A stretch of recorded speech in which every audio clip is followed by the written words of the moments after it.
Como é, professor Vilela, que transformação pode ser sinônimo de liberdade? Só quando a pessoa quer se transformar. E é isso que o cristianismo propõe. Aqui há um lugar em que você pode se transformar de dentro para fora. E ainda diz mais, não apenas pode se transformar de dentro para fora, mas Deus estará com você nessa transformação por meio do seu Espírito.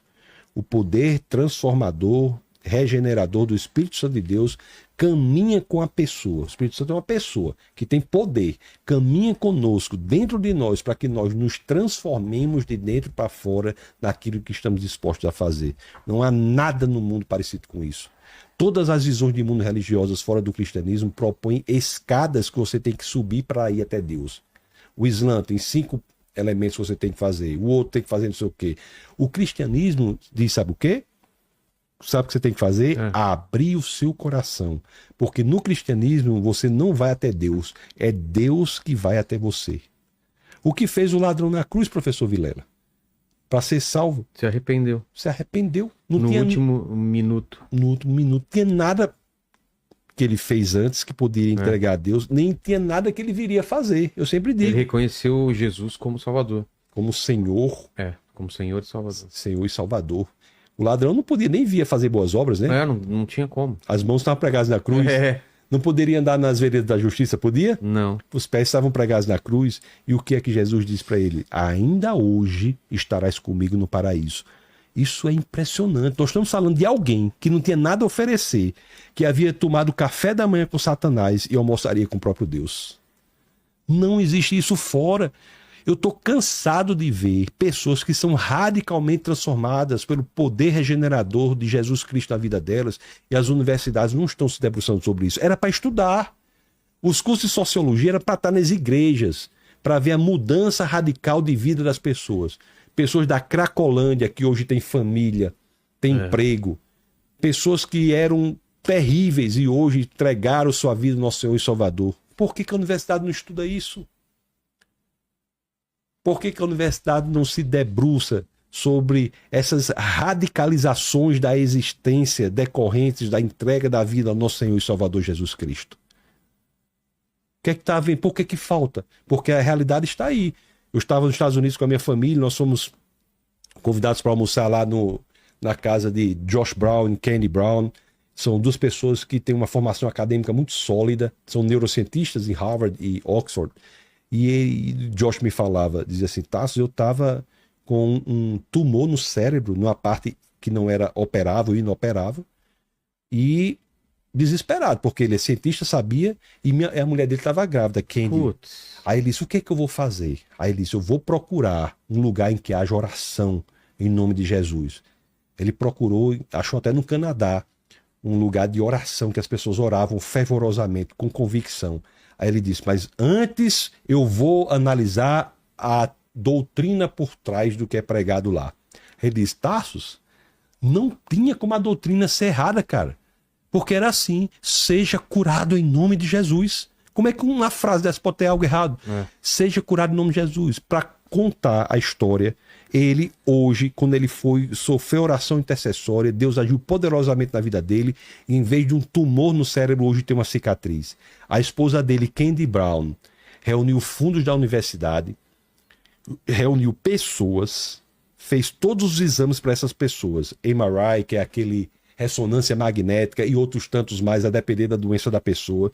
Depois teve uma sessão de oração intercessória, e depois ela reuniu as pessoas, depois da sessão, reuniu as pessoas e fez os mesmos exames de novo. E publicou esse resultado pela editora da Universidade de Harvard, Harvard University Press, no livro chamado Testando a Oração, Testing Prayer. Testing Prayer. Tá lá. E aí a gente vai dizer o quê? O cristianismo é transformador. Eu estou falando de curas do corpo e curas da alma. Não é? Restauração de casamentos.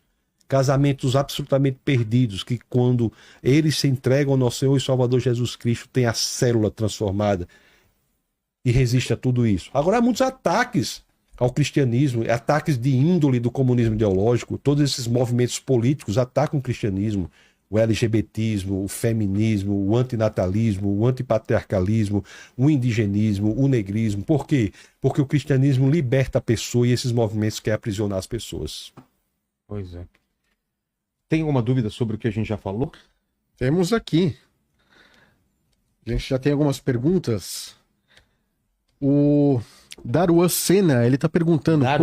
Daruan Senna. Por que ao longo da história da humanidade a igreja se desvirtuou tanto do caminho virtuoso das palavras de Cristo? Algumas organizações religiosas fazem isso, mas a igreja genuína de Cristo continua firme.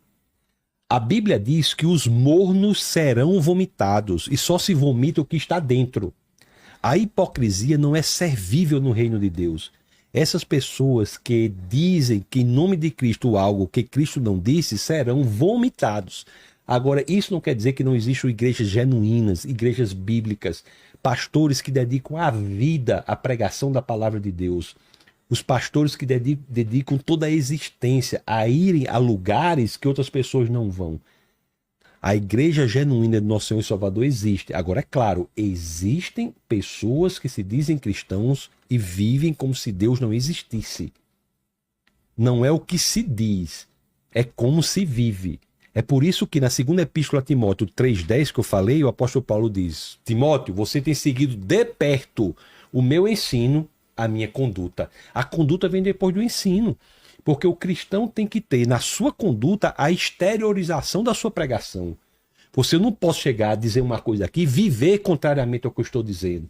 É a exteriorização do que se prega, a exteriorização do que você tem como doutrina, ensino, na sua conduta que de fato testifica que você vive aquilo que você está pregando. O verdadeiro cristão é aquele que faz como o apóstolo Paulo fez em Filipenses capítulo 1, verso 21, quando diz: viver é Cristo, morrer é lucro. Existem muitos ataques à igreja, viu? Inclusive, eu devo lhes dizer e deixar bastante claro, existe até cânceres dentro da igreja. No caso da igreja católica, a teologia da libertação é um câncer. No caso da igreja evangélica, a teologia da missão integral é um câncer. Missão integral? Teologia da missão integral é um câncer. É a vertente evangélica do católico, teologia da libertação. Tá. Que quer o quê? Carcomer a igreja de dentro para fora. Porque a igreja genuína é a igreja que prega a palavra do arrependimento. É a palavra da rendição. É dizer, você dizer assim, olha, se você está me ouvindo, diz assim: eu não consigo mais, com minha própria força, na força do meu braço, da minha inteligência, eu não consigo mais dar sentido ao mundo. Renda-se, entregue-se ao Senhor, e o Senhor transforma radicalmente. E procure uma igreja bíblica. A Marie Dossal, ela colocou aqui, ó: Pastor, sonhei que o cometa 3L Atlas, ou 3I Atlas, 3I. trará caos e destruição na Terra no início do próximo ano. Acho que esse cometa é o corpo celeste do Apocalipse chamado Estrela Absinto. Qual sua opinião sobre isso? A Bíblia diz que nós teremos nova criação. É o único livro religioso que fala de duas criações. Você sabia disso? Não. A Terra será, se não destruída, será um lugar inóspito à vida. O universo está em expansão, como o senhor falou, que o senhor conversou com o astrônomo que trouxe aqui. O universo está em expansão, numa velocidade acelerada, inclusive, maior do que o nível que seria necessário para ela retrair. O universo vai se expandir. Qual é o futuro desse universo? Uma grande sopa cósmica fria, sem vida. Mas o que é que a Bíblia diz? Que nós viveremos em novos céus e nova terra. Esse novo é significativo. É o único livro religioso da face da terra que fala de nova criação. Então diga a ela que entregue a sua vida, se já não fez, ao nosso Senhor e Salvador Jesus Cristo, que independentemente do que aconteça com esse planeta, o nosso futuro está garantido na nova criação do nosso Senhor. O Marcos, ele mandou aqui: Pastor, em minhas orações recentes pedi a Jesus para aparecer para mim em um sonho. Logo sonhei com um leão que me enviava para o Lago de Fogo. Estou triste. Sou o quê? Estou triste. Estou triste. Não há nada que não possa ser transformado que esteja fora do alcance de Deus. Se você sente que isso foi um aviso importante, o que você deve fazer nesse exato momento é dizer: Senhor, eu entrego minha vida a Ti, sou nova criatura. Tudo o passado que aconteceu é jogado no lago do esquecimento, no mar do esquecimento, e no cristianismo é possível começar de novo. Então, o irmão, como é o nome do irmão? Ele colocou aqui Marcos. Então, Marcos, entregue sua vida ao Senhor. Você é nova criatura. O que vai lhe esperar é o paraíso, o regozijo eternos e a paz, que só são encontrados ao lado do Pai. É o que aconteceu com o ladrão na cruz. Exatamente. Não é possível, Marcos, que você tenha sido pior do que o ladrão na cruz. Não é possível. Eu estou dizendo isso por dizer, por pior que seja a pessoa nunca está fora do alcance de Deus. Agora, eu devo dizer um negócio, viu, professor Vilela? Preste bem atenção no que eu estou dizendo. Muitas pessoas chegam a nós, eu estava até falando sobre esse assunto hoje de manhã. Muitas pessoas chegam a nós e dizem assim: pastor, eu fui uma pessoa horrível, eu fiz coisas inenarráveis, indizíveis, das quais eu tenho uma tristeza, sobre as quais eu tenho uma tristeza profunda. Eu entreguei minha vida ao Senhor e eu sei que Deus me perdoou, mas eu não me perdoo. Putz, é o pior, né? A falta de auto-perdão. É. Mas o que é que nós podemos dizer e devemos dizer a essas pessoas? Se você sabe, meu irmão, que Deus lhe perdoou, mas você não se perdoa, é porque você está se colocando como um tribunal superior ao próprio Deus. Como é que da decisão de Deus eu tenho que recorrer para você para buscar o seu perdão? Então, se Deus lhe perdoou, se perdoe. Se perdoe. A literatura fala muito do problema da culpa destruindo a pessoa. O conto O Enfermeiro, de Machado de Assis, o próprio Crime e Castigo, fala muito disso. E a vida real também. Então as pessoas às vezes têm que se perdoar, porque sabe que se entregaram a vida ao Senhor, nova criatura é. No cristianismo é possível começar de novo. Amém. O Darlan Vitor está perguntando: pastor, gostaria de saber sobre a relação da Torre de Babel e a Pangeia. Como fica a questão dos povos nativos em relação à salvação? Pois na América eles não conheciam a religião. João, no capítulo 1, no verso 1, diz assim: no princípio era o Logos. O Logos estava com Deus. O Logos era Deus. João 1,14, porque Mateus, Marcos, Lucas e João, professor Vilela, são biografias de 4 biógrafos escrevendo sobre um biografado que é Jesus. Então João, o biógrafo João 1 diz que no princípio era o Logos estava com Deus, o Logos era Deus. Em português é traduzido ou por verbo ou por palavra. João 1,14 vai dizer: o Logos tomou carne e tabernaculou entre nós. As traduções dizem assim: e habitou e viveu entre nós. Mas no grego, tabernaculou. Ou seja, quem é Jesus? É o Logos. O que é o Logos? É a essência, a razão de ser, o fundamento de todas as coisas. Como é que pessoas, como índios não alcançados, ou povos que viveram antes de Jesus podem ser salvos? Entregando a sua vida no sentido de entendendo que há uma razão de ser das coisas, um fundamento de tudo que existe, que é o Logos. Jesus é o Logos. Quando essas pessoas, na revelação que têm, fazem isso, estão da forma de como qualquer outra pessoa, encontrando a salvação graças a este entendimento. A Bíblia diz em Mateus que Abraão, Isaque e Jacó estão salvos. Sentaremos à mesa com Abraão, Isaque e Jacó. Como é que Abraão, Isaque e Jacó podem ser salvos se Jesus não havia sido nascido? Porque eles colocaram a fé deles no Messias que vinha no futuro, assim como nós colocamos a nossa fé no Messias que veio no passado. Então Jesus é o centro da salvação. Todo o Antigo Testamento, professor Vilela, aponta para Jesus. Se você pegar Gênesis 1 e 2, está tudo bem lá. A Gênesis 3 tem a queda, a questão do fruto. E o homem peca. Gênesis 3, 21, que é Gênesis 3 é da queda, diz que Deus veio e vestiu Adão e Eva. Vestiu Adão e Eva. O que isso quer dizer? Vestiu Adão e Eva com vestes de pele. O que isso quer dizer? Essas peles eram artificiais? Não. Peles naturais. O que foi que houve ali na frente de Adão e Eva? Um sacrifício. O animal foi morto, foi sacrificado. O que é que Deus está fazendo? Ensinando a humanidade no dia da queda, a partir do dia da queda, que mais à frente haveria a necessidade de um sacrifício do Cordeiro perfeito, que é Jesus Cristo. Toda a Bíblia é cristocêntrica. Nós só entendemos a Bíblia, o Antigo e o Novo Testamento, se nós olharmos para ela pela lente interpretativa que é nosso Senhor e Salvador Jesus Cristo. Vamos lá. O Showtime, Ele mandou aqui, ó. Poderia explicar por que tem cristãos que não seguem o 4º mandamento de celebrar o Shabat? Porque entende que o Shabat é Cristo. Que o Shabat é Cristo. Quando eles entendem que o Shabat é Cristo, eles seguem descansando em Cristo. Certo? Agora eu devo dizer, é muito importante esse princípio de você descansar um dia na semana. O senhor descansa um dia na semana, professor Vilela? Pelo menos sim. descanse um dia na semana. Porque se você não descansar um dia na semana, você estará prejudicando a sua família, está prejudicando a si mesmo. Os cristãos hoje, que não são sabatistas, que não separam um dia na semana, é porque entendem que o mandamento é cumprido em Cristo. Veja bem, Jesus não veio revogar os mandamentos. Jesus veio cumprir os mandamentos. Agora, os mandamentos nunca foram causa da salvação de ninguém. Esse é outro erro que algumas pessoas têm.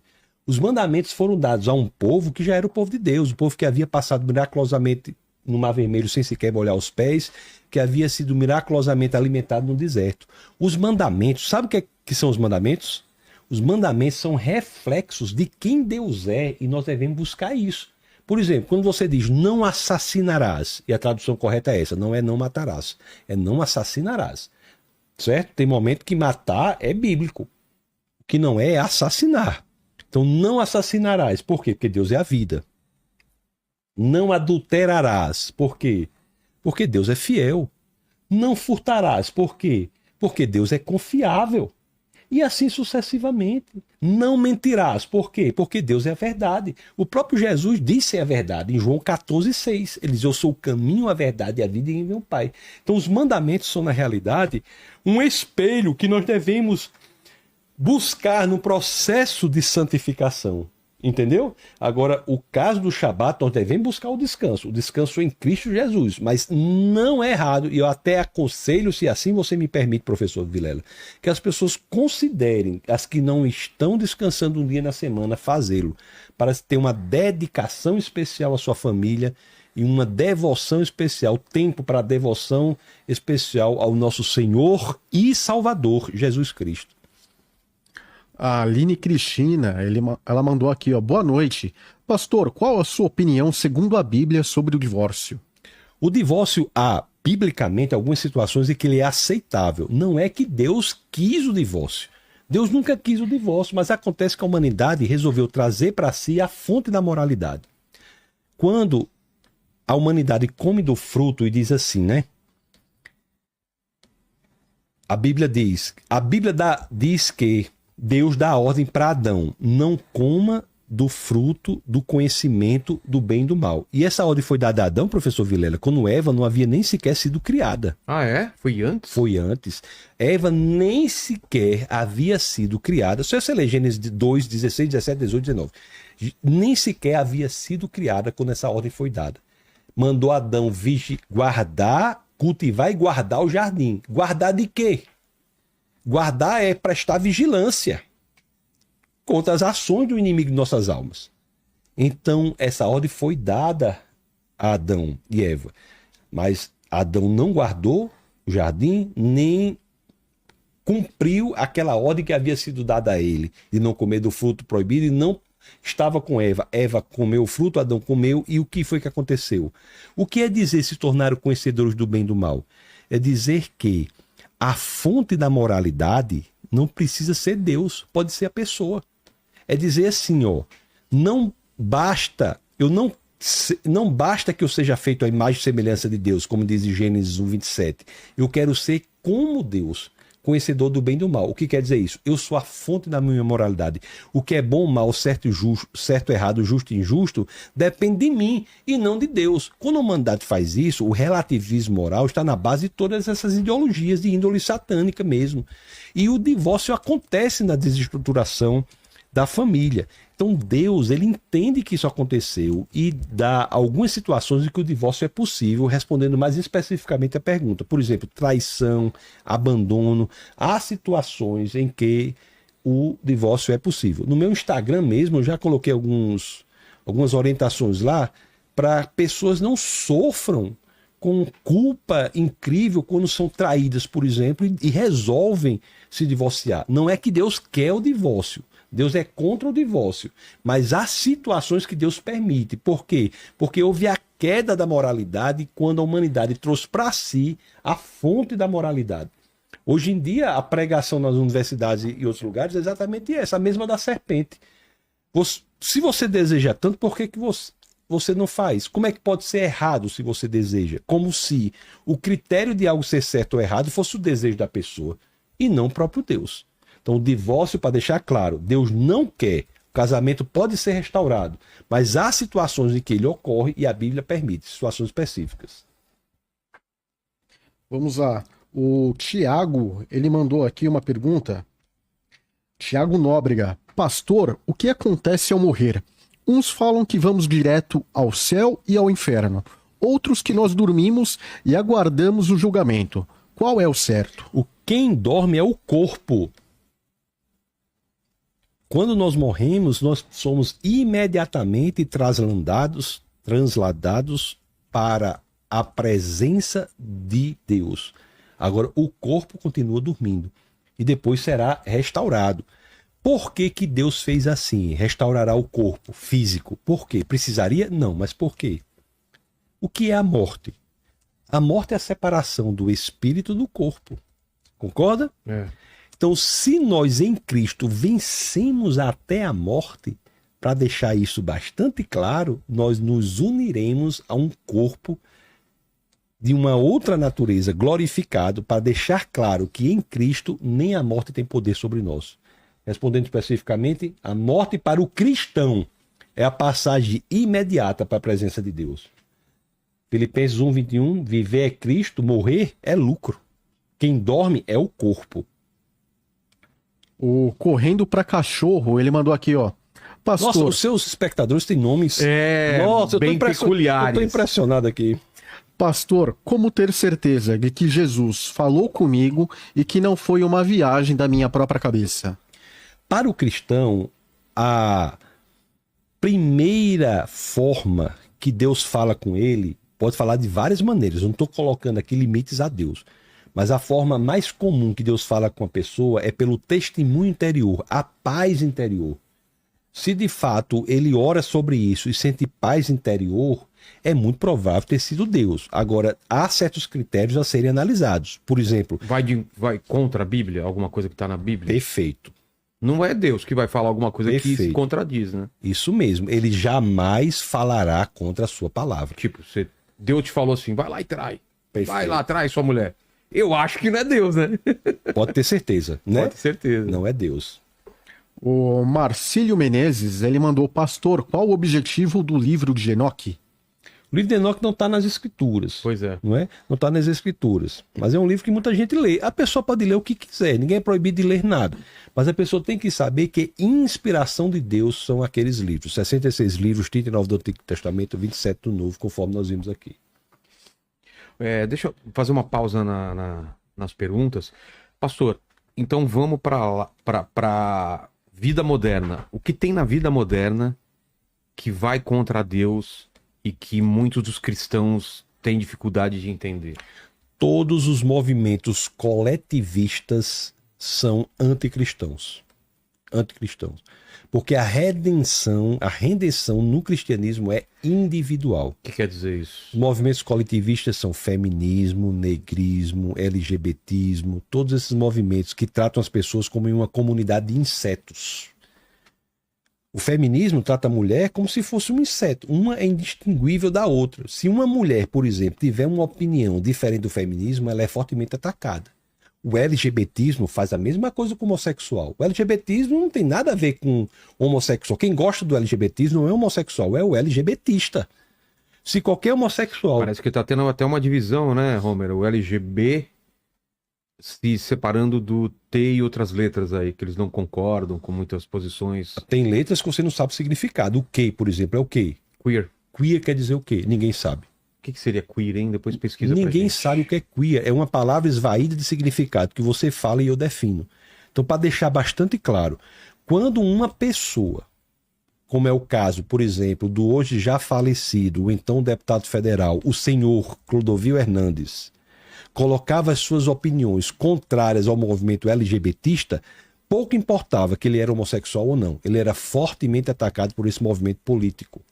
O IBGE diz que menos de 2% da população do Brasil é de homossexuais e bissexuais. Então, o LGBTismo é patrocinado por heterossexuais. É um movimento político. Como é que um movimento político que representaria menos de 2% da população consegue projetar a sua bandeira no Congresso Nacional, no Palácio do Planalto, no Supremo Tribunal Federal? É um movimento político. Quem gosta do LGBTismo é o LGBTista, não é o homossexual. Quem gosta do feminismo é a feminista, não a mulher. Quem gosta do indigenismo é o indigenista, não é o índio. Entendeu? Então, esses movimentos, eles têm por intuito cooptar as pessoas e exercer domínio sobre como elas falam, pensam e agem. É um domínio. Quem gosta do negrismo é o negrista, não é o negro. São movimentos de cooptação das pessoas para exercer domínio sobre elas. O cristianismo é libertador. Para o cristianismo, todos são feitos à imagem e semelhança de Deus.